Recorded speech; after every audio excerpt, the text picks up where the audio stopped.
Welcome back mga kaibigan. I'm sorry, no, we just had ran into some technical difficulties pero naayos na. So itutuloy na natin pag-uusapan natin ngayong gabi. Sabi ko nga kanina, mainit ang pag-uusapan dahil hindi bang init-init ang panahon.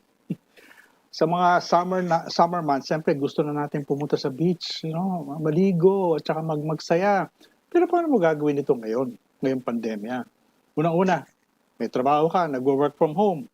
Pangalawa, sa biglang yung surge nito mga COVID cases ngayon, paano mo magagawa ito sa isang ligtas at maayos na paraan? Ano ba yung mga informasyon, mga digital at online tools na pwede natin gamitin para matulungan yung sarili natin gawin itong maligtas at maayos nga? Okay, yan ang pag-uusapan natin ngayong gabi. We'll go straight to our discussion. We have 3 sets of guests. No, we'll look at this from different perspectives, pero una-una, we'll look at it from the official perspective. Ang ating guest walang iba, kundi po ang Undersecretary of the Department of Tourism, is none other than Yusek Benito Bengson Jr. Good evening, sir. Welcome to the program. Thank you for joining us. Good evening, Mon, and thank you for having me in your program. Okay. Sir, diretso na tayo dun sa usapan, no? Kasi hindi ba, the President had just, lifted yung sa NCR plus bubble. Hindi na po tayo naka-ECQ, MECQ na tayo ngayon since April 12. Hindi ba mas maluwag na ngayon? For example, people in NCR, pwede na ba silang pumunta sa mga beaches sa Batangas, halimbawa, o sa Bataan o Zambales? Pwede na ba yun? Sa guidelines po ng IATF, ang tourism activities are only allowed in areas that are under Modified General Community Quarantine, MGCQ. No? MG, okay. MGCQ. No? Okay. Kung maalala ninyo, Manila at one time, Metro Manila was placed under GCQ. Nagkaroon tayo ng limited tourism activities or operations during that period, no? Kung saan pinayagan natin yung mga for leisure, basically for staycation. Pero sa ngayon po, NCR Plus is under modified ECQ. Hindi po pwede yung non-essential travel in and out of this so-called NCR Plus bubble. Okay, so may limitations pa rin, Undersecretary. So, halimbawa, yung ang pwede hong halimbawa pumunta sa mga beaches ngayon ay within their respective regions, hindi yung crossing the bubble zone. Ganun ba yun? Ganun ba ang sistema? Tama po yan, no? Yung mga pwedeng pumasyal doon sa mga tourist destinations na nagbukas na, yung mga turista na galing doon sa local areas at saka yung mga manggagaling ng modified GCQ areas. Okay. Sila lang po ang pwedeng payagan at syempre kailangan tandaan natin na merong mga health and safety protocols na kailangan sundin. No? Hindi ibig sabihin na nagbukas na itong mga destination, wala na itong mga guidelines natin. Andyan pa rin po at napakahalaga na sundin natin, no? Para makatulong tayo sa pag-contain itong situation. Pero i-pursue ko lang yung line of questioning na yun, Yusek. No? Halimbawa, pwede ba akong pumunta sa ibang bahagi ng Pilipinas? Halimbawa, sa Boracay o sa Cebu or Northern Luzon? Hindi pa rin pwede yan? Or is that possible under the current guidelines? Kung ang turista po ay galing ng NCR, hindi po pwedeng makalabas nitong bubble na to dahil nasa modified ECQ pa tayo. Pero yung mga ibang turista na magagaling sa mga ibang lugar, pwede po silang pumasyal. Basta kailangan manggaling sila sa MGCQ. Okay, so ang kumbaga ang bottom line, Yusek, is kumbaga kailangan talaga MGCQ status na. Sorry nahihilo na ako sa alphabet. So tama po yan. Malinaw po sa guidelines ng IATF. Okay. Ang tourism basically pinapayagan kapag MGCQ na ang isang lugar. At saka napakahalaga kung saan pumayag na rin yung local chief executives. Kasi maaaring ang isang lugar ay under modified GCQ, pero kung sa tingin ng local executives o ng mga LGU officials hindi pa napapanahon na buksan ito, that's something that we will have to respect. Okay. Pero sige, pag-usapan natin yung binanggit mo kanina, Yusek, no? Kasi ito yung madalas na dapat pag-isipan ng tao, yung sinasabi ng mga health protocols. Ano ba yung mga pinaka-importanteng protocols na kailangan sundin ngayon? Kasi akala ko hindi na kailangan ko muna ng PCR test o mag-quarantine. So, ano yung mga protocols na kailangan sundin? Well, ito po yung ang tinutukoy ninyo yung requirements, no? Kapag pumasyal tayo sa mga iba-ibang mga destinations. Doon po sa isang resolution.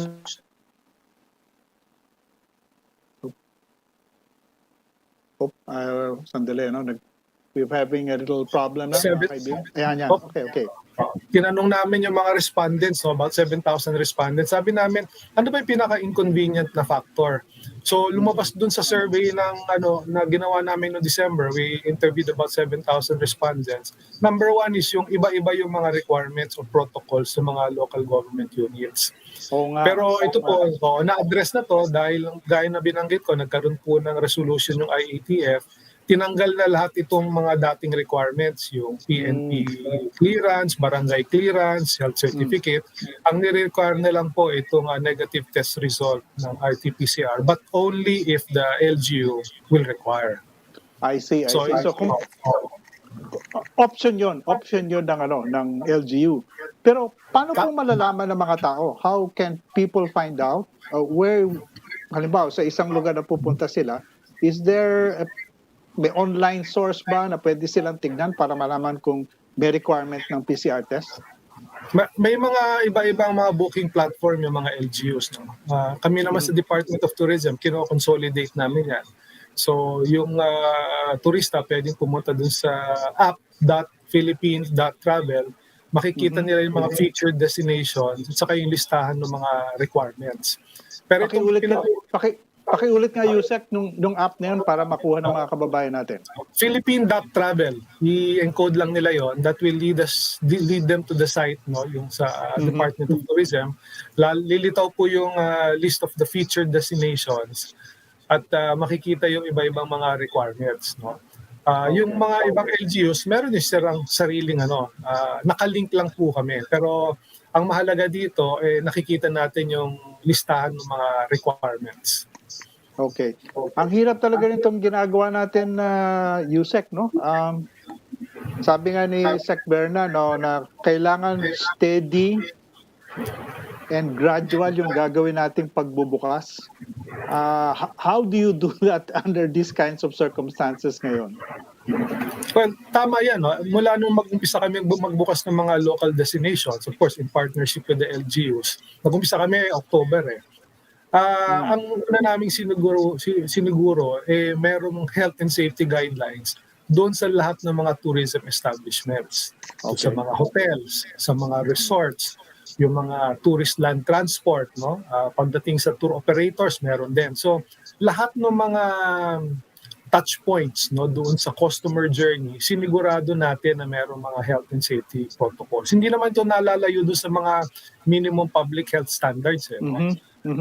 So, yun ang una namin pag sinabi nating slow but steady reopening, kailangan siguraduhin natin na ligtas, no? Hindi, pero syempre yung mga nagtatrabaho doon sa mga establishments, yung mga frontliners, at lalong-lalo na syempre yung mga host communities. So hindi natin to binibigla, sinisiguro natin na unang-una, andyan yung health and safety guidelines. Pangalawa, andyan yung syempre yung go signal ng local government unit. Wala bang plano, Yusek, na masama yung hospitality workers, yung mga nagtatrabaho sa tourism industry, masama sila dun sa vaccination program?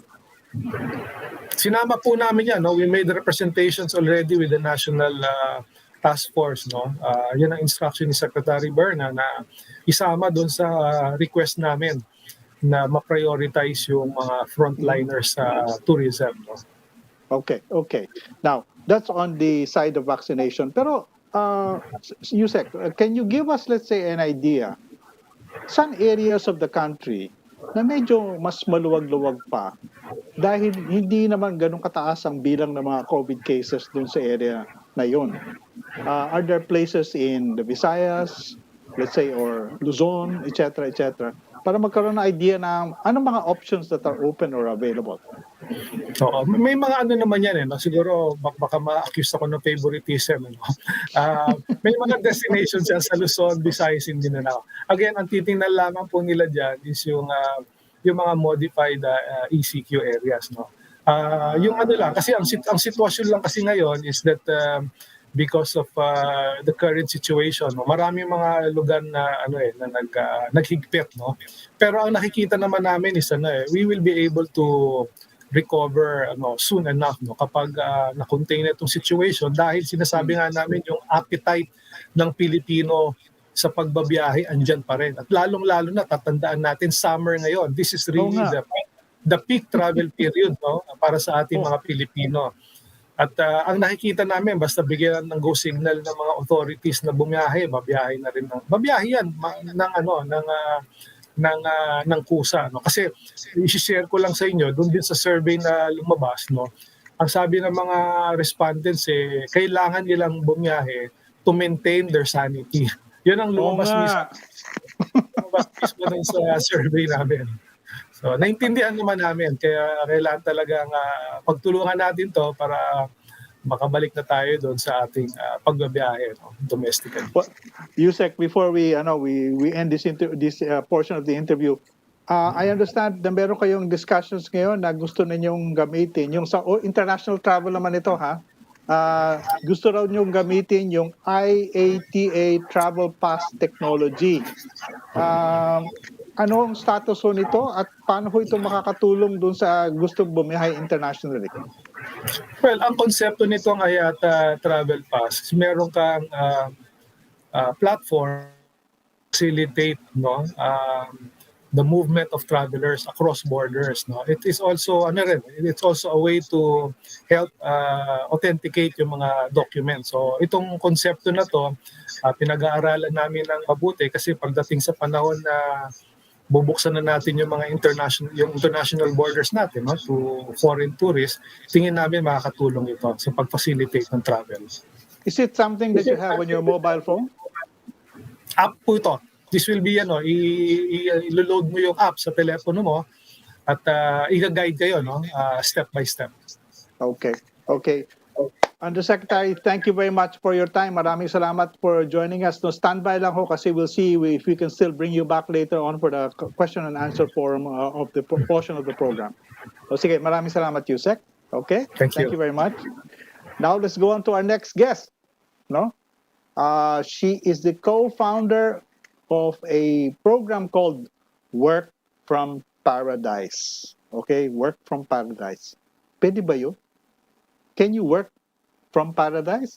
Let's call in Miss Ara Keiza Rosada. Keiza, good evening. Hello, good evening, sir. Hi. Thank you for joining us, no? Thank you for having me too. Unang tanong, no, kasi I understand you've been running this program, you're one of the co-founders, no? Ano ba ito? How does it work? When you say work from paradise, anong ibig niyo sabihin? Well, okay. Work from Paradise, sir, the business model is working in Boracay kasi we started here. And Work from Paradise is a product of pandemic. One thing that we realized, well, even last year, companies had been shifting workplace from offices to homes. So we thought, why not work from paradise? And we have one paradise here in Boracay, in the Philippines called Boracay. So, pero sandali parang malaking challenge yung sinasabi mo, Keiza, no? Kaya ba talaga magtrabaho sa Boracay? Sige, sandali, may internet connection ba tayo dyan? meron naman, sir. So, Meron okay naman. So, kasi kailangan, I would imagine, kailangan yan in order to make your concept work, no? So, okay naman yung internet connection dyan. With our partner hotels, their Wi-Fi connection naman po is reasonable enough. But given nga na we know naman the problem here is the Wi-Fi, we just provided the solution. So we have an exclusive co-working space for our guests. So they can maximize their stay here in Boracay, and to also have that work-life balance, ika nga. Okay, okay, sabihin natin may wifi kayo diyan, no? Pero itong unang pumasok sa isip ko yung nabasa ko yung tungkol sa ginagawa niyo, Kaiza. Makakatrabaho ka ba sa Boracay? I mean, ano sinasabi ng mga kliyente ninyo? Nakakapagtrabaho ba talaga sila? Kasi ako, I can imagine, ang daming temptation na, sige, magsiswimming na muna ako. Or kakain na muna ako. Nakakapagtrabaho ba talaga sila? The challenge there, sir, is discipline then, Mm. of course. But ako, surprisingly, even before pandemic started, even COVID, even this big shift from office to home setup started, there are people working from paradise already. In the Oh, States, it's the thing. But ah, here in our country, it's not so much. Kasi we have freelancers, we have digital nomads, we have few English tutors who are working from home. So why not move to Boracay and work from here? okay. So meron talaga mga taong nakakapagtrabaho in a very idyllic setting like Boracay. Well, ang sabi ng iba, nabanggit kanina ni Yusek, hindi ba, Kaiza? Ano ang tawag nito? Mental health or mental wellness ata ang kumbaga secret proposition nyo dyan sa Work from Paradise Yes. Anong experience ng mga customers nyo dyan?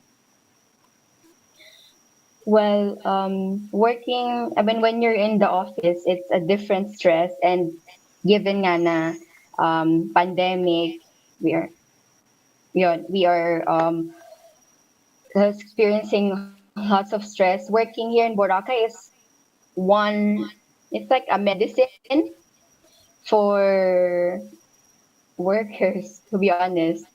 After having a long Zoom or having a stressful um, how do I say work schedule, you can go to the beach afterwards and enjoy. So nababalance yung schedule nila Mhm. from office setup to also recreational setup. And then the good thing about work from paradise also is you get to help the locals here in this area. Aside from the mental health benefits that you get, given the place per se, Boracay speaks for itself. But when we had the closure before and now this island is trying to recoup, we had pandemic. So that's also one advocacy of work from paradise aside from the mental health benefits of the project. Okay. So, pero ano yung arrangements?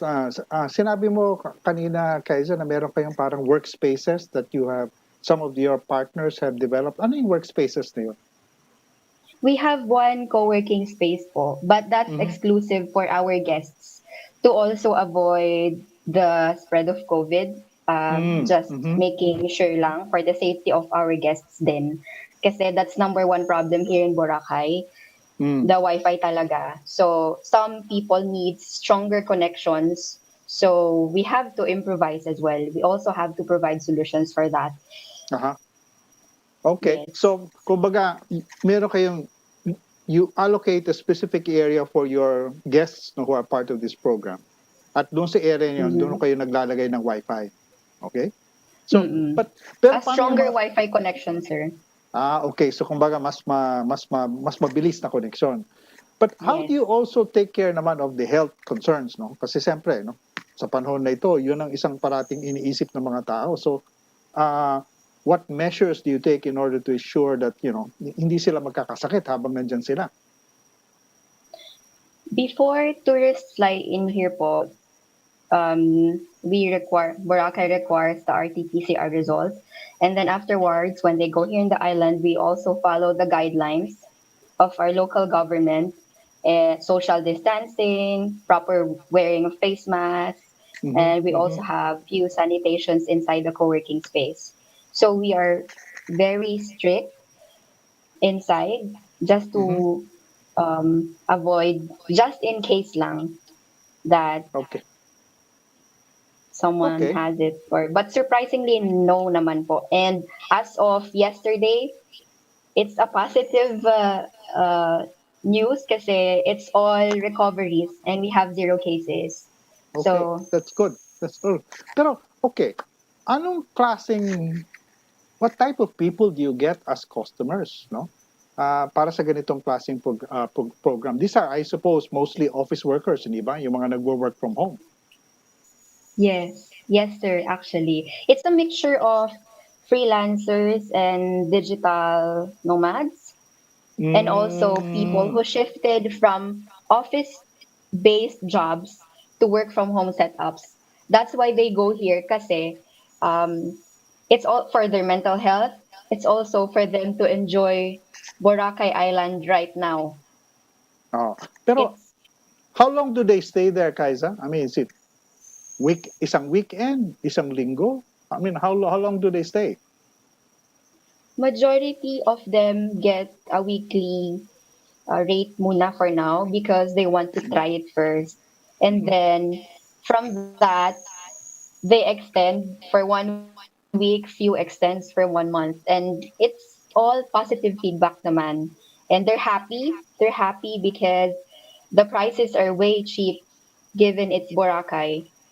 It's 6,500 for 1 week and you can share that with your friend. So kung if we're gonna do the math, that's like 3,250 per person for 7 days. And you're in Boracay. Okay, okay. So, madalas isang linggo tapos nag-extend sila. Ganun ba nangyayari? Nag-extend. Yes. Nakikita ko nga yung mga retrato, no? Well, and I can imagine, like, hmm, ako, I will confess, Kaisa, mahihirap. Parang, paano ko makaka-concentrate habang nandyan ako? Pero, sa Boracay lang ba merong ganitong work from paradise arrangements? No? I would imagine there are so many places in the Philippines na pwedeng magganito, di ba? So, do you know of any other places that are doing something like this?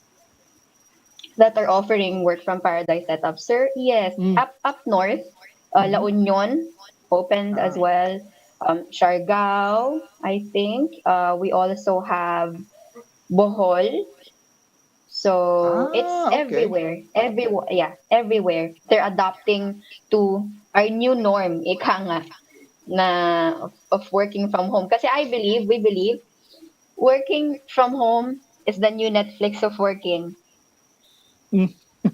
Ganun. Right? Okay. Right? That's that's that's a nice way to put it, no? Pero kumbaga, well, people are saying that even after sabihin natin mawala na si COVID, yung work from home arrangement will be something that will be part of the routines of many employees, no? Pero kung gano'n, ang ibig mo sabihin, Kaisa, kung pwedeng work from home, edi pwede rin na work from paradise. Ganun ba yun? Oo, sir. Why not? Di ba? Oh, Yes. okay, okay. So, last point lang. So, what feedback are you getting from your customers? Anong mga suggestions o mga observations nila na baka pwede nyong gawin in the months or the weeks to come para ma-improve itong experience ng mga tao? For work from paradise, they're happy. They're happy naman. We get positive feedbacks from our guests and they're glad that we had the co-working space for them. Mhm. Kasi yung efficiency din ng, of course, we have a lot of Zoom calls from now and then we have online meetings. So they need it. They're happy. They're happy. And some are looking forward to come later this year kasi natatakot sila sa lockdown. Baka Oh, mag-extend daw. So, okay. majority ng mga guests namin, they arrive third quarter this year, fourth quarter this year also. Okay. Okay. Sige. Well, Kaisa, thank you very much for joining us tonight, and stand by. We'll try to see if we can bring you back for our question and answer portion later on. Okay? Thank you very much Okay, again. sir. Thank you. Mga kaibigan, huwag po kayong umalis. We'll be right back.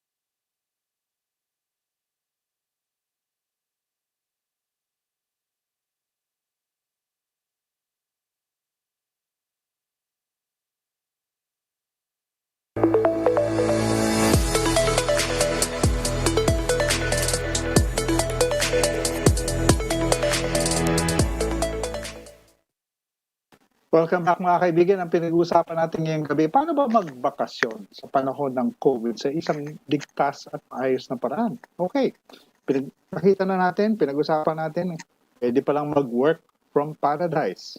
Okay? Pero, paano naman kung gusto mo talaga pumunta sa paradise? Paradise as in langit. Okay? Yan, pag-usapan naman natin yan. This time from a different angle, and our guest who will be discussing with us is cultural tours of historical churches. No? They are now promoting this in cooperation with the Archdiocese of Cebu and other parts of the Catholic Church.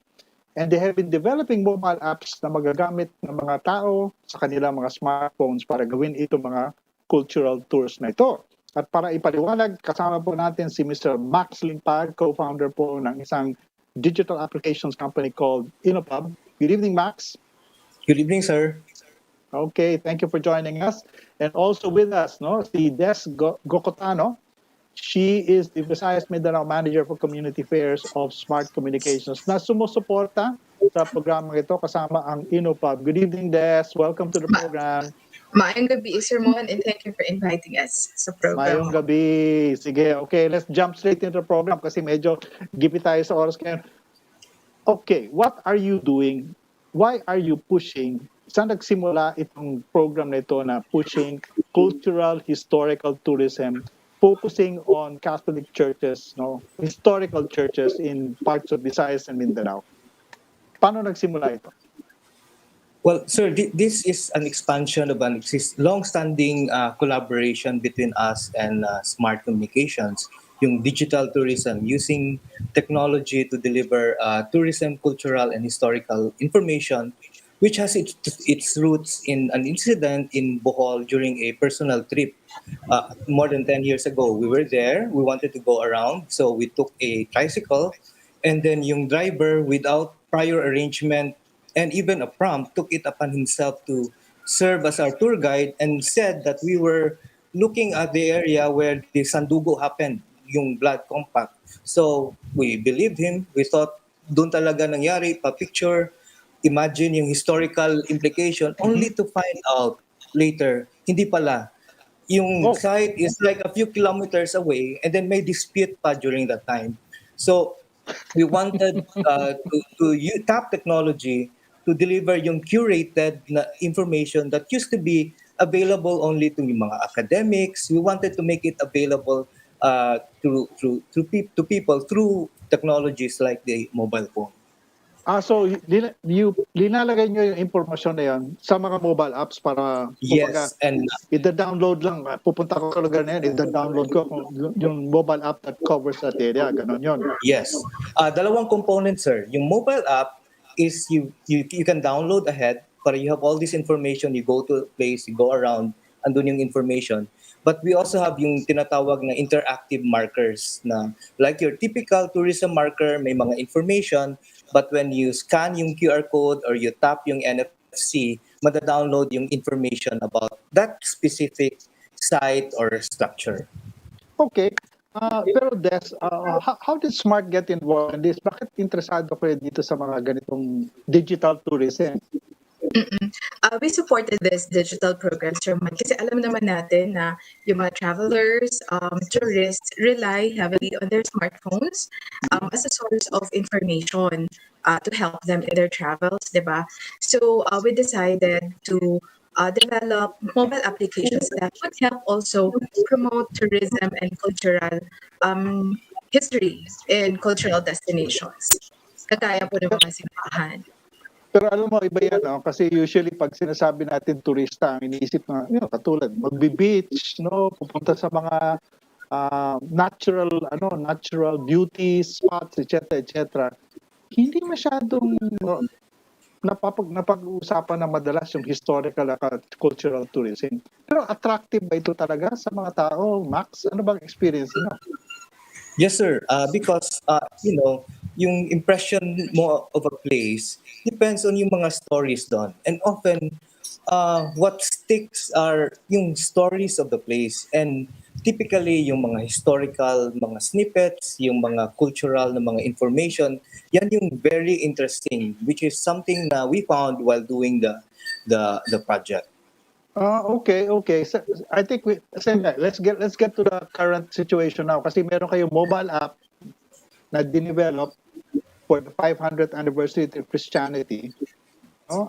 Tapos ito yung ginagamit yung for the celebrations this year. Di ba? Ano Yes, sir. bang tawag doon sa mobile app na yon? Panaw sa pagtuo. It's Sabado for Journey of Faith. Okay. Panaw sa Okay. pagtuo.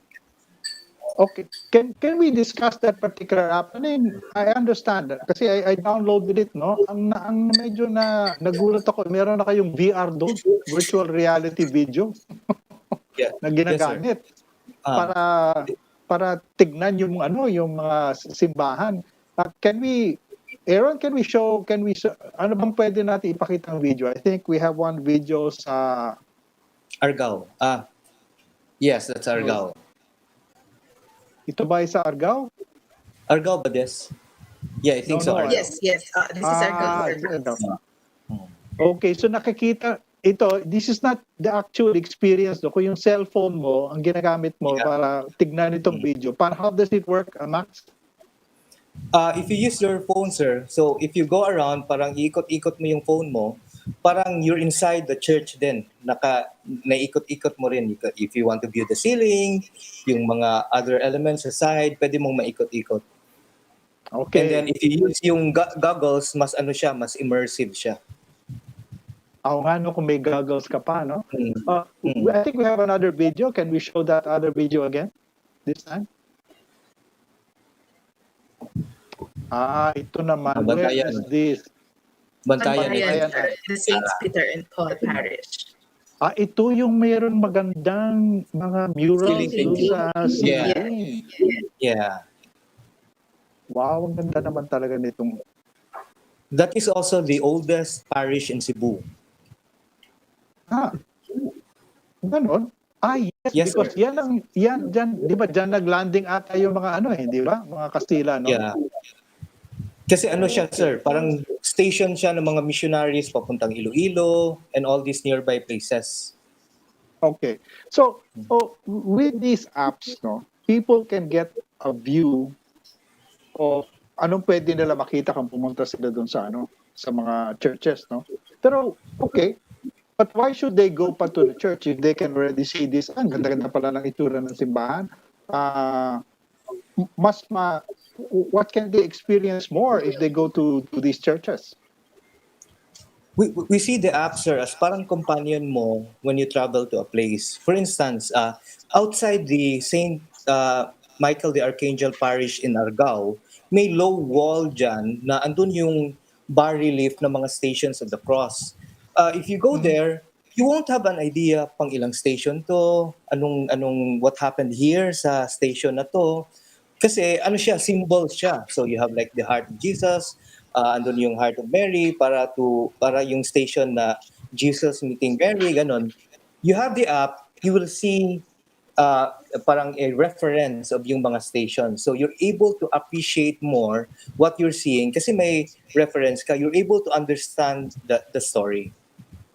Well, actually, now that you mention it, Max at saka Des, no? It's the stories that make the difference, hindi ba? Yes. Kung ano yung kwento doon sa isang lugar.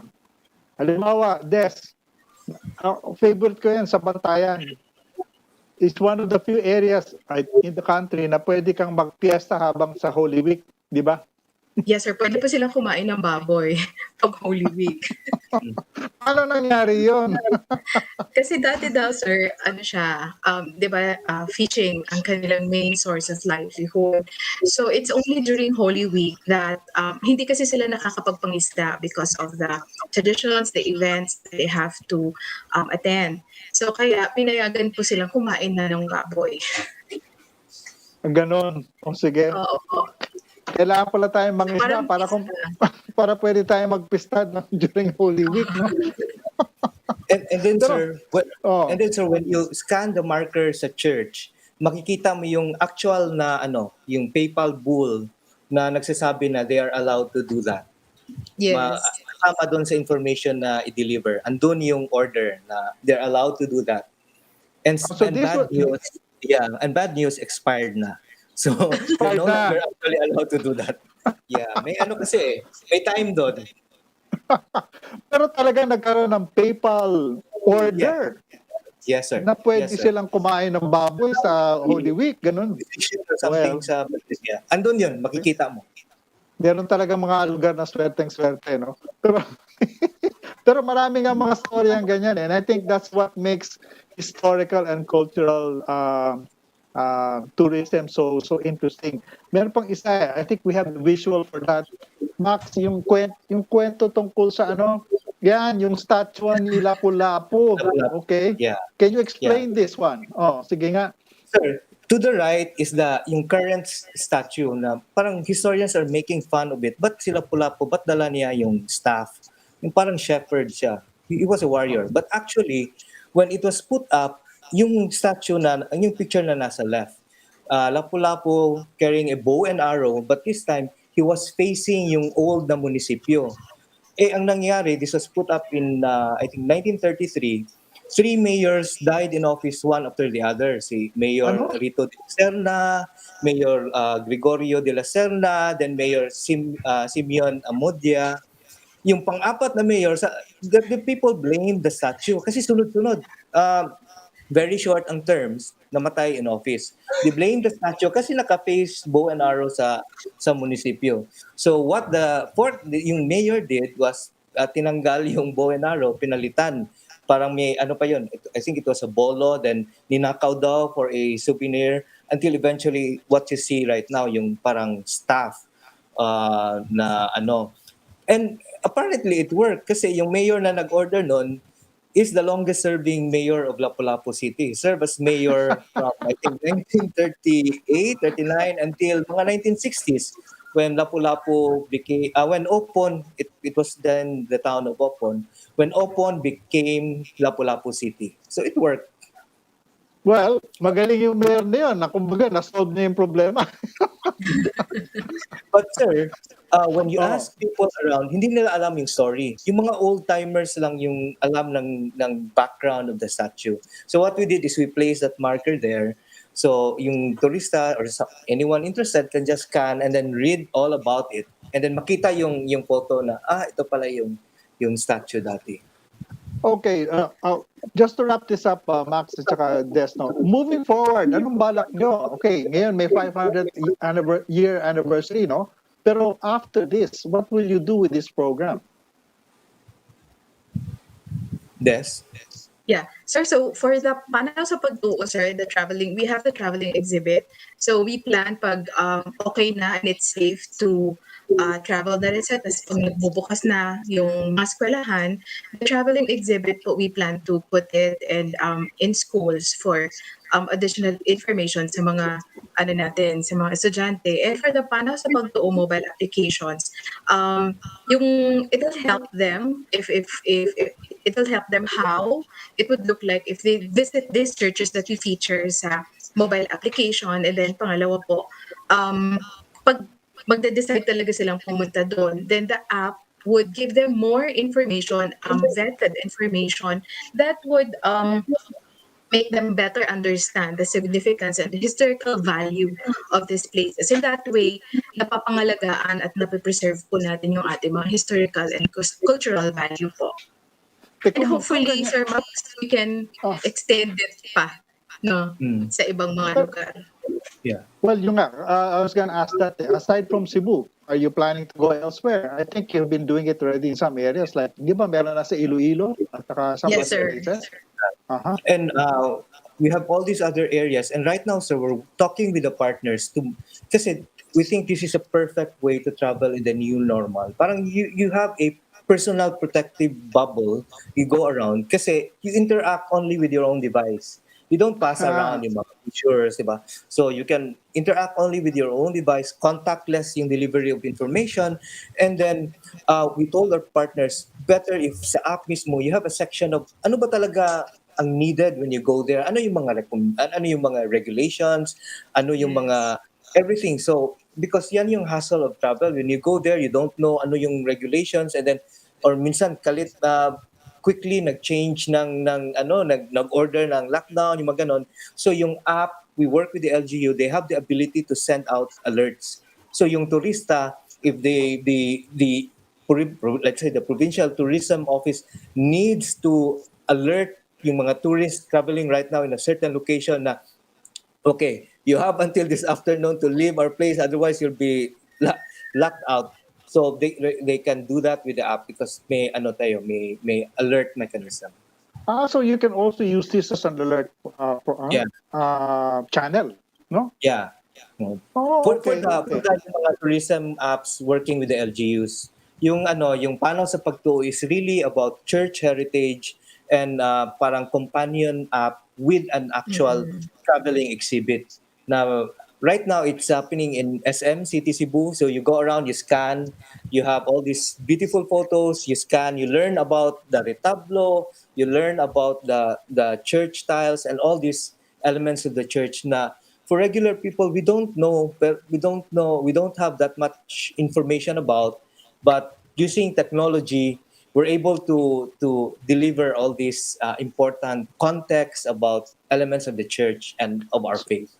So I suppose kailangan mag-usap kayo ng Archdiocese of Cebu and the other archdiocese. Is the Yes. church interested in really developing historical cultural tours with churches as tourist destinations? Interesado ba sila dyan? I think they Yes, are, sir. yes, sir. We're working with them, and they're interested in using this for catechism, teachings related to our faith. But they're also interested in because, for instance, in Cebu, we're working with the Commission for Cultural Heritage of the church, and so they're tapping the program in order Mhm. to further the cultural heritage of the church. Des? Okay. Des? At saka Sir Mon, this digital catechism, which is a component of the digital tourism program, this dovetails sa push ng DOT natin, Department of Tourism, for faith tourism. Mhm. So, aligned po siya doon sa push ng ating DOT. Pero hindi naman siguro mapapalitan itong app nito yung mga nagbibigay ng tour guides mga tour guides, hindi ba kailangan din pa rin yung mga ganon? Yes, sir. Maganda Yes, pa rin din. Sige, Sir Max, go ahead. Yes, sir. And in fact, we talked to, I'm sure you've talked to, during our lunch, tour guides like Cabino Guerrero. They are an experience. What they do is also a performance. Hindi lang yung giving information. So we actually complement each other. And in fact, some tour guides tell us that they're thankful for the program because they're able to update their information and they use it with their tours also. Okay. Pero ito yung mga interesting ito na kumbaga kasama sa experience ng mga turista ay magkakaroon sila ng mas malalim o mas mabuting understanding kung ano ang istorya ng lugar. Pwedeng simbahan, pwedeng isang landmark, no? Anong nangyari doon? At ano yung mga interesting na dapat magandang malaman ng ating mga bisita, whether these are foreigners or tourists. But I would imagine, Max at saka Des, mukhang mas domestic tourism-oriented itong ganitong klaseng tour, hindi ba? Yes. Yes, sir. Sige. Mag-jack and poy kayo, mag-jack and poy. Sige, ano talaga, sir, local tourism yung tinatarget natin. But the apps can also be used naman po, both foreign and local tourists natin. Ang kagandahan lang po, Sir Max, is that the information that we put into these apps are vetted. So, ginawa nila thoroughly, nire-research ng partner natin, inukab, yung nilalagay natin na information. So, talagang totoo, tama yung mga nababasa nila doon. Kaya magandang compliment po siya, Sir Mon, sa mga tourist guides natin.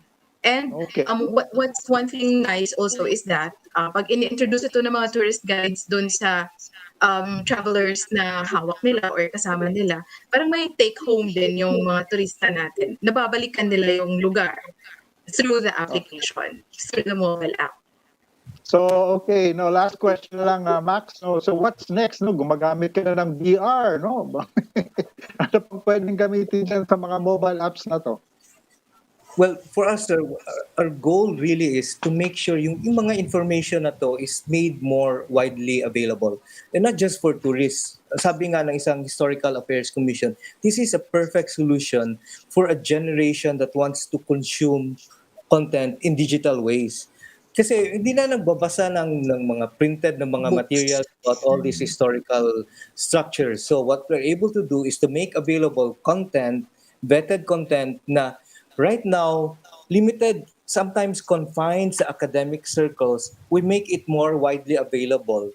So we use whatever content technology is available. So VR right now, kasi we want to bring people to a place. So that's why we tap VR. So what's important is the content. Okay, Max, nag-text sa akin dito si Cabino. Sabi nga, comment niya, no? Sometimes we really have to do this kasi yung mga local tourists, naging dayuhan na sila sa sariling bayan. Okay? So, Yeah. anyway, nako, I'm sorry, we're out of time. Des at saka Max, maraming salamat, no, for joining us tonight. Congratulations, maganda yung ano. And also thanks to our other guests, si Ara Kaiser Rosado, co-founder of Work from Paradise, and of course, no, si Yusek Benito Bengson Jr. from the Department of Tourism. Siya po ang spokesperson ng Department of Tourism. I'm sorry, nagkaroon kasi tayo ng konting technical problem kanina. We're out of time. Hindi po tayo maka-question and answer this time around. But anyway, we'd like to thank our guests for sharing this very interesting information. I hope you can try out. Nyo, pag medyo mas mahusay-usay na yung sitwasyon, Work from Paradise is an interesting option. Number 2, you might want to take a taste of historical and cultural tourism. Kasi napakaraming interesanteng at makukulay na istorya sa iba't ibang lugar dito sa Pilipinas na hindi natin alam. On that interesting note, maraming salamat po mga kaibigan. Thank you again for joining us tonight. It's been a very very nice discussion of this particular topic.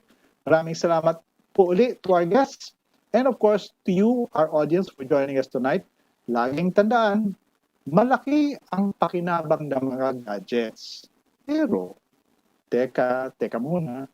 Think before you click. Naku, marami akong masasabi dyan next time around. Okay? Meantime, ako po ulit, si Mon Isberto, ang inyong Tech Loro. Magandang gabi. Magandang gabi po muli. Wala dito sa amin sa Teka Muna. Kami po ang 1PH Teleservisyo para sa Pilipinas.